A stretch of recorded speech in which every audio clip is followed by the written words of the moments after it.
दोस्तों मुझे लग रहा है कि आजकल ताऊ ट्रंप को अच्छे से नींद नहीं आ रही है रात में, क्योंकि जैसे ही वो उठते हैं पूरी दुनिया को पता चल जाता है कि ताऊ जी उठ चुके हैं और उनका एक ट्वीट लोगों के मोबाइल फोन पर पहुंच जाता है कि आज ताऊ जी ने सपने में क्या क्या देखा।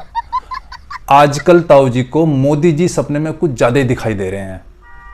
अब तक तो वो अपने आप को बहुत बड़का बिजनेसमैन समझते थे, लेकिन अब उनका पाला भारत में सबसे अच्छा बिजनेस करने वाले गुजरातियों में से एक मोदी जी से पड़ गया है, क्योंकि 25% का टैरिफ लगाने के बाद भी मोदी जी ने ताऊ ट्रंप को एक स्माइल तक नहीं की। इससे ताऊ जी लगता है काफी आहत हो गए हैं। तो अब उन्होंने इस ट्वीट के माध्यम से यूक्रेन में लोगों के मारे जाने की दुहाई दे डाली है।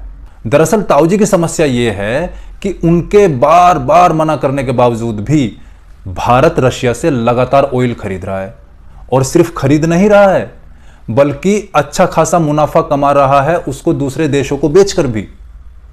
अब इससे रशिया को बहुत फायदा मिल रहा है, जिसकी वजह से रशिया को यूक्रेन में हमला करने के लिए मदद मिल रही है, और इससे ताऊ जी को यूक्रेन में मरने वाले लोगों की पीड़ा समझ में आने लगी। तो देखो ताऊ जी, इसके लिए तो मोदी जी को बधाई देनी पड़ेगी कि कम से कम उनकी वजह से आपके अंदर लोगों के मारे जाने की वजह से कोई पीड़ा तो हुई, कोई फीलिंग तो हुई कि लोग जब बेवजह दुनिया में मरते हैं तो कितनी पीड़ा होती है। क्योंकि देखो, अमेरिका की वजह से तो कभी लोग मरे ही नहीं है दुनिया में। इराक में, ईरान में, फिलिस्तीन में, इजराइल में, वियतनाम में, अफगानिस्तान में कहीं लोग मरे ही नहीं आज तक अमेरिका की वजह से। हाँ, और यूक्रेन रशिया के युद्ध में भी आपका कोई हाथ ही नहीं है। हाँ, ये यूक्रेन और रशिया का जो युद्ध हो रहा है ये तो सिर्फ मोदी जी की वजह से हो रहा है, भारत की वजह से हो रहा है, वो भी इस वजह से क्योंकि भारत उससे ऑयल खरीद रहा है। ताऊ जी एक बात बताओ, आजकल अफगानी अफीम ले रहे हो या लाहौरी चरस ले रहे हो? क्योंकि रशिया से जिस इंपोर्ट की तोहमत आप भारत पे लगा रहे हो वो तो आप अपने तरीके से लगा रहे हो, लेकिन आपने जो बिलियंस ऑफ डॉलर का रशिया से इंपोर्ट किया है पिछले साल, उसका हिसाब कौन देगा? अच्छा सच सच बताओ ताऊ जी, असली वजह क्या है? देखो, जब से भारत की ब्रह्मोस ने पाकिस्तान के अंदर नूर खान बेस और किराना हिल्स पे जाके किस्सी की है ना, तब से आपका मूड बहुत खराब हो गया है। ये ट्रेड की बात, ये टैरिफ की बात तो आप बेवजह बीच में लेके आ रहे हो। कहीं आपका कुछ नुकसान तो नहीं हुआ वहां पे? नहीं, हम तो सिर्फ देखो अंदाजा लगा रहे हैं।